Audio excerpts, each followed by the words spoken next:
Hi, this is Alan Whitford from RCEURO.com. Well, actually, the person facing you is Martin from Zoop.com. Alan Whitford is the disembodied voice behind it.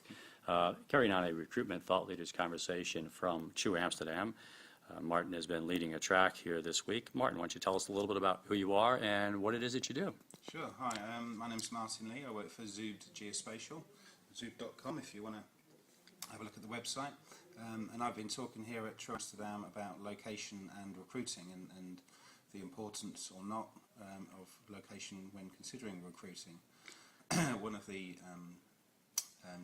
client studies I've been showing is of Dell Computers, who are one of the early adopters of one of our recruitment systems. And to summarise basically what it does, instead of Dell going to an agency with a vacancy, what they've effectively done is take all of the CVs from various disparate databases around the UK, Outlook files or mini databases or black books or however CVs are held, and what we've done is just put them on a map, so that now Dell can search for a location and a skill before going to an agency and look at all of their resources. And those resources could be permanent members of staff, they could be contractors, they could be technology partners. And so we've given them a system which is used internally, which enables them to engage and sort out project work themselves instead of being reliant on an agency. Well, it sounds like a much better approach than what I used to have when I first came to do recruitment in the UK, and I put up a giant map of London with the postcodes, and not realizing the postcodes were done in concentric circles, almost like a snail shell, which of course made absolutely no sense if you were trying to put people by location. You needed to have a giant map and then stick pins in it. So this is just a modern version of sticking pins on presumably a Google map or a Bing map. Well, we had a quite frank conversation with Dell, and the reality of recruitment sometimes is that they would get a call late in the week and they needed some kit installed on a Monday morning. And the reality of it was that they were sending the team of guys that did a good job last time because the customer knows them, and the actual guys doing the work know the site and that kind of thing. But what they're not taking into consideration, of course, is the cost of sending people from various parts of the country to other parts of the country when they don't have to do that. They've got the resources actually around where the customers are. So we've built in for Dell where their customers are, and it automatically defaults to those particular customers, and they can search and look at the various types of resources they have, and then also look at how much profit is going to be made by using one resource versus another resource, obviously once they've been qualified technically. That sounds like a brilliant idea, and it's turning HR, in a sense, into a profit center then. Yeah, there's an unusual thought. Yeah, that means that HR can really pay for your system then. Well, what about recruitment? This is about internal, which is really fantastic, but are they now going to start applying the same principle? Because we know that most recruitment is actually local as opposed to regional or even national. Yeah, well, location is so important with the recruitment. If people are offered jobs closer to home, they're going to take them. It's the whole difference between work and family life, and you've got the greener issues and you've got costs and everything else. So yeah, looking at where your resources are, and we're looking at where a location is key to this. But effectively what we're doing as a company is data on a map.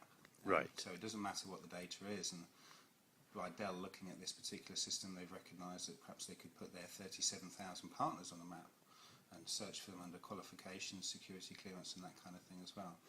So it's a system we're looking at building for them as well. And is this a complex thing to do for them? Or is it just pretty much it's a data input, export the data, pull it in, and you can display it pretty quickly? Yeah, it's not a difficult, it's not an easy thing to develop from scratch. Putting pins on a map sounds kind of easy. But I meant for them in terms of an implementation and integration piece. It's very easy. We put the data on the map for them initially. We host the system for them. We don't have to host the system, but Dell have decided let us host the system for them.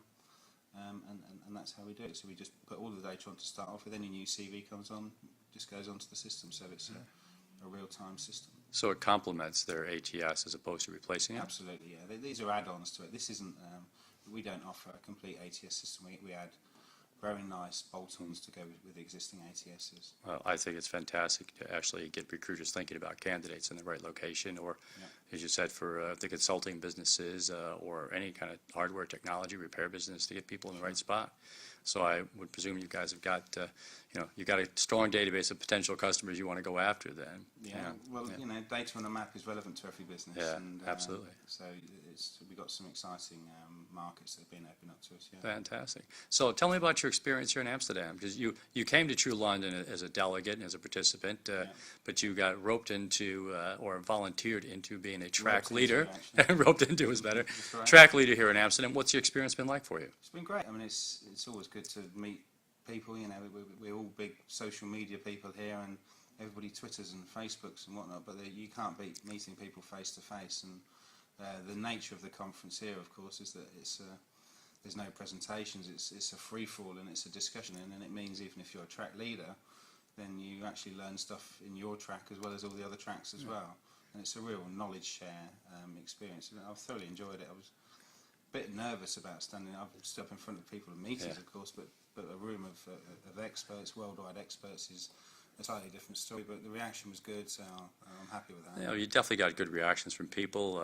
Most people seem to have stayed awake during it. Well, that's always a good sign, isn't it? It makes a difference. Makes a difference, yeah. But you also, I think, enjoyed some other parts of Amsterdam on your trip here this time. Yes, I enjoyed going out with you, actually, last night, even though we both, as slightly older men, left before midnight. Yeah, we took care of ourselves, but that was the True Amsterdam Tweet Up, which we held naturally at an Irish bar on the Rokon.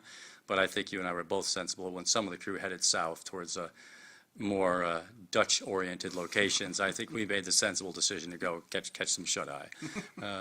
But, I think we may be back. Will you do it again? I'll be here, if you are. Okay, that's great. Martin, appreciate your time. I'm looking forward to you. Again, it's Martin Lee from Zoop.com, a recruitment thought leader, live to you from True Amsterdam.